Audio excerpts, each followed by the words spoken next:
하나님이 사랑하시는 비산동교회 성도님들, 지난 하루 동안 평안하셨습니까?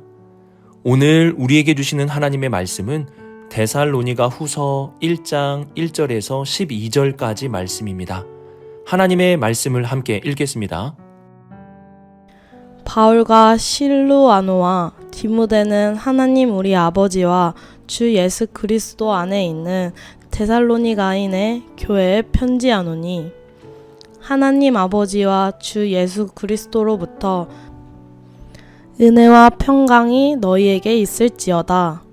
형제들아, 우리가 너희를 위하여 항상 하나님께 감사할지니 이것이 당연함은 너희의 믿음이 더욱 자라고 너희가 다 각기 서로 사랑함이 풍성함이니 그러므로 너희가 견디고 있는 모든 박해와 환난 중에서 너희 인내와 믿음으로 말미암아 하나님의 여러 교회에서 우리가 친히 자랑하노라. 이는 하나님의 공의로운 심판의 표요 너희로 하여금 하나님의 나라에 합당한 자로 여김을 받게 하려 함이니 그 나라를 위하여 너희가 또한 고난을 받느니라. 너희로 환난을 받게 하는 자들에게는 환난으로 갚으시고 환난을 받는 너희에게는 우리와 함께 안식으로 갚으시는 것이 하나님의 공이시니 주 예수께서 자기의 능력에 천사들과 함께 하늘로부터 불꽃 가운데에 나타나실 때에 하나님을 모르는 자들과 우리 주 예수의 복음에 복종하지 않는 자들에게 형벌을 내리시리니 이런 자들은 주의 얼굴과 그의 힘의 영광을 떠나 영원한 멸망의 형벌을 받으리로다. 그날에 그가 강림하사 그의 성도들에게서 영광을 받으시고 모든 믿는 자들에게서 놀랍게 여김을 얻으시리니 이는 우리의 증거가 너희에게 믿어졌음이라. 이러므로 우리도 항상 너희를 위하여 기도함은 우리 하나님이 너희를 그 부르심에 합당한 자로 여기시고 모든 선을 기뻐함과 믿음의 역사를 능력으로 이루게 하시고 우리 하나님과 주 예수 그리스도의 은혜대로 우리 주 예수의 이름이 너희 가운데서 영광을 받으시고 너희도 그 안에서 영광을 받게 하려 함이라. 아멘. 기도하겠습니다. 사랑이 많으신 하나님 아버지, 주님의 말씀을 통해 우리의 믿음이 자라고 사랑이 자라나게 하옵소서. 주님의 말씀이 메마른 땅에 비와 같이 내려 우리의 믿음과 사랑이 자라는 양분이 되게 하옵소서. 오늘도 듣겠습니다. 그래서 오늘도 성장하겠습니다. 이 모든 말씀 우리 주 예수 그리스도의 이름으로 기도드립니다. 아멘.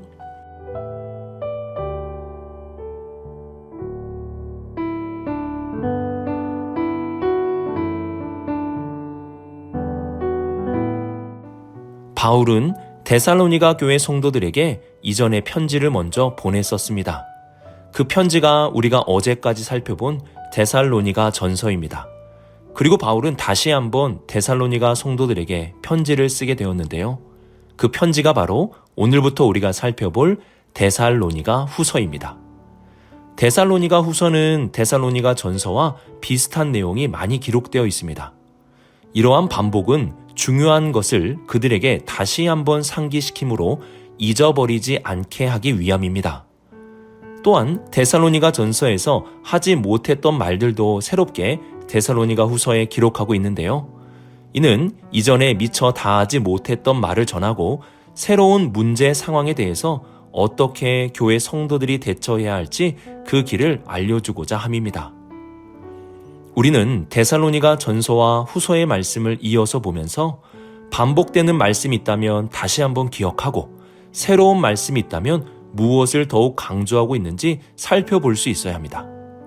먼저 1절부터 3절까지 말씀을 보시면 데살로니가 전서 1장 1절부터 2절까지의 말씀과 매우 비슷하다는 것을 알 수 있습니다. 이 두 말씀을 비교해서 보면 바울과 실로아노 그리고 디모데가 편지를 보냈다는 같은 발신자 이외에도 크게 세 가지의 공통점을 볼 수 있는데요. 그 세 가지는 이러합니다. 첫 번째는 그리스도 안에 있다는 것이고, 두 번째는 은혜와 평강이 있다는 것이고, 세 번째는 하나님께 항상 감사한다는 것입니다. 우리는 데살로니가 전후서의 시작의 공통점을 통해 이 세 가지를 다시 한번 기억할 수 있어야 합니다. 우리는 이 세상 속에 살고 있지만 예수님 안에 있습니다. 그리고 주님의 은혜와 평강은 순간만 주는 것이 아니라 지속적으로 데살로니가 전서에도 임하고 후서에도 임하고 있는 것입니다. 이러한 은혜와 평강이 지속적으로 임함과 같이 우리도 하나님께 항상 지속적으로 감사드릴 수 있어야 하는 것입니다. 이렇게 예수 그리스도 안에 은혜와 평강의 지속성, 그리고 항상 하나님께 감사라는 공통점이 나타나고 있습니다. 이와 함께 데살로니가 전서와 비교해서 후서에서 강조하고 있는 특별한 점이 있는데요. 그것은 하나님께 항상 감사하는 이유입니다. 데살로니가 전서에서는 그들의 믿음의 역사와 사랑의 수고에 대한 감사가 있었다면 후서에서는 믿음과 사랑에 대한 감사가 나오는데 그 믿음이 더욱 자라나고 있는 것에 대한 감사이고 그들의 사랑이 더욱 풍성해짐에 대한 감사입니다. 데살로니가 후서에서 바울이 하나님께 항상 감사드리게 되는 것은 데살로니가 전서의 때보다 그들의 믿음과 사랑이 더욱 풍성히 자라게 되었기 때문입니다. 이처럼 신앙이라는 것은 점점 자라나야 합니다. 믿음은 더욱 자라가야 하고 사랑도 점점 더 풍성해져야 합니다. 우리의 신앙에 이러한 성장이 있는 이유는 바로 우리가 주님 안에 있고 그 주님께서 은혜와 평강을 계속 부어주시기 때문입니다. 바울은 이러한 그리스도 예수 안에서 믿음과 사랑의 성장이 나타나는 모습을 바라보며 여러 교회들에게 데살로니가 교회 성도들을 자랑한다고 말씀합니다. 바울이 자랑하는 것은 그들의 숫자가 늘어서가 아닙니다. 그들의 교회 예배당이 잘 지어져서도 아닙니다. 바울이 자랑하는 것은 그들의 믿음과 사랑이 이전보다 더욱 성장했고 이러한 성장을 위해 하나님께서 지속적으로 은혜와 평강을 부어주셨기 때문입니다. 사실 우리의 신앙 속에서 자랑하는 마음은 조심해야 되는 것입니다. 그 자랑이 자기 과실을 넘어 교만에 이르도록 만들기 때문입니다. 그러나 나의 신앙이 성장한 것에 대해서는 마음껏 자랑하셔도 됩니다. 그렇게 우리의 신앙이 성장하게 되었다는 것은 우리가 예수님 안에 있다는 것에 대한 자랑이고 은혜와 평강을 지속적으로 부어주시는 하나님으로 인한 자랑이기 때문입니다.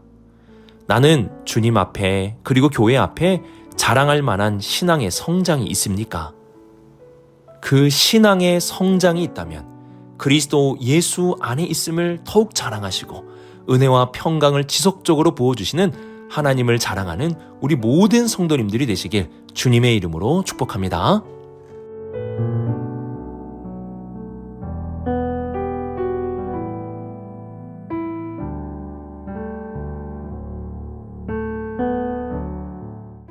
바울은 데살로니가 성도들의 믿음과 사랑이 자라났다는 것을 어떻게 알 수 있었을까요?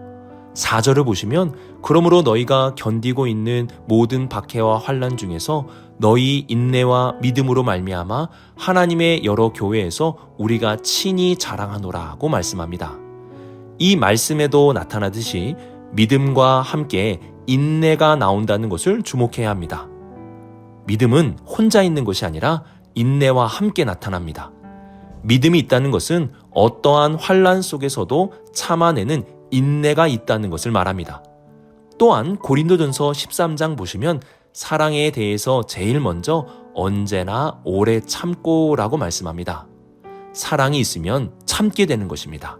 그래서 교회 안에 사랑이 풍성해지면 많은 환난이 나타나도 함께 견디어낼 수 있게 됩니다.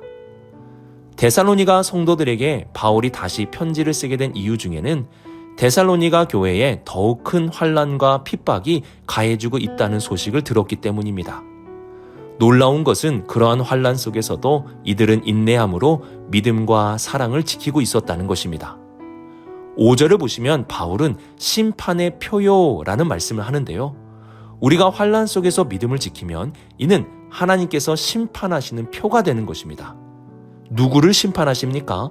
성도에게 환난을 주는 사람에 대한 심판을 말합니다.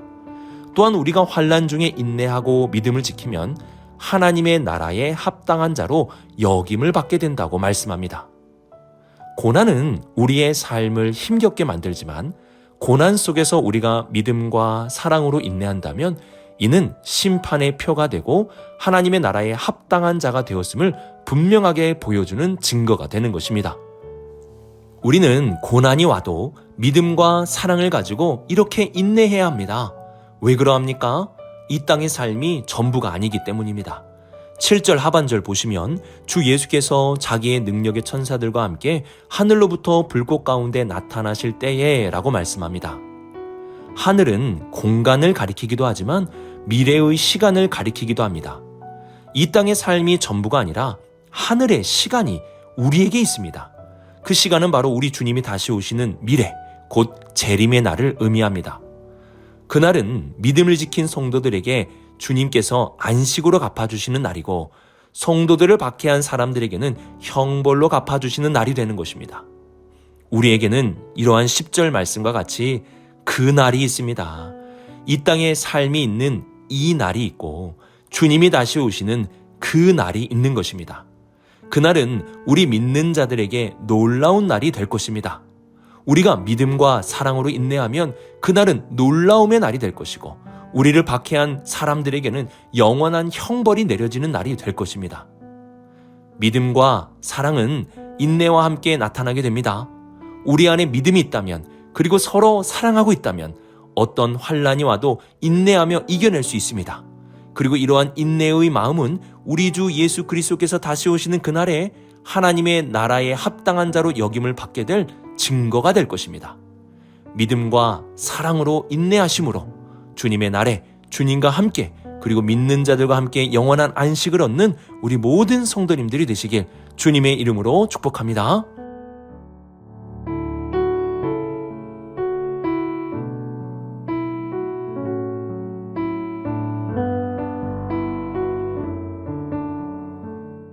데살로니가 성도들은 많은 환난을 받고 있었습니다.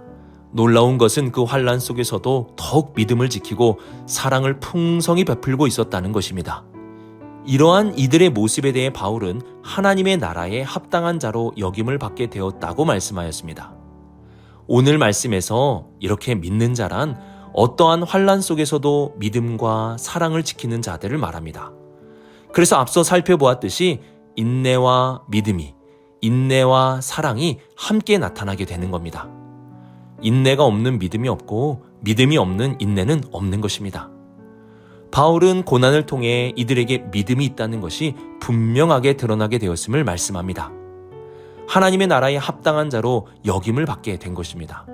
그래서 고난은 우리에게 고통을 주기는 하지만 우리 안에 인내함의 믿음이 있는지 확인해주는 표가 되는 것입니다. 오늘 말씀 11절 이하는 바울의 기도의 내용이 기록되고 있는데요. 바울은 고난 속에서도 이들의 믿음이 흔들리지 않도록 하나님께 도움을 요청하고 있습니다. 하나님의 능력을 구하고 있는 것입니다. 이러한 고난을 지나며 우리를 통해 주 예수의 이름이 영광을 받으시고 우리가 그분 안에서 주님께 영광을 받을 수 있도록 중보기도하고 있는 것입니다.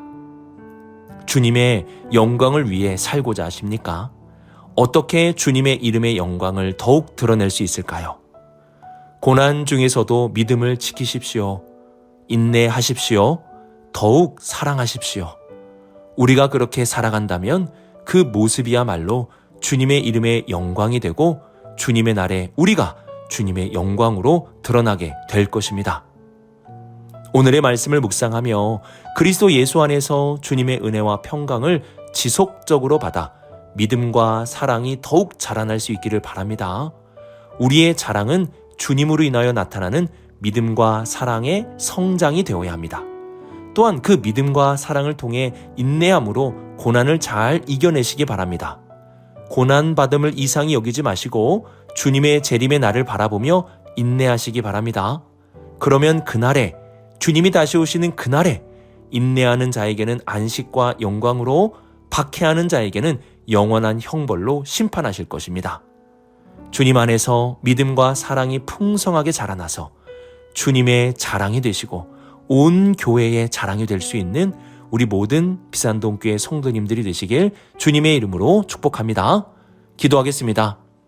사랑의 하나님 아버지, 오늘 우리에게 데살로니가 후서의 말씀을 주심에 감사드립니다. 귀한 말씀을 통해 우리의 믿음과 사랑이 더욱 자라나게 하시고 온 교회의 자랑이 되게 하여 주옵소서. 고난 속에 있는 성도들이 믿음과 사랑으로 인내하게 하시고 그 인내함으로 주님의 날에 영광과 안식을 얻는 복된 우리 모든 성도들 되게 하여 주옵소서. 이 모든 말씀 하나님의 아들 우리 주 예수 그리스도의 이름으로 기도드립니다. 아멘.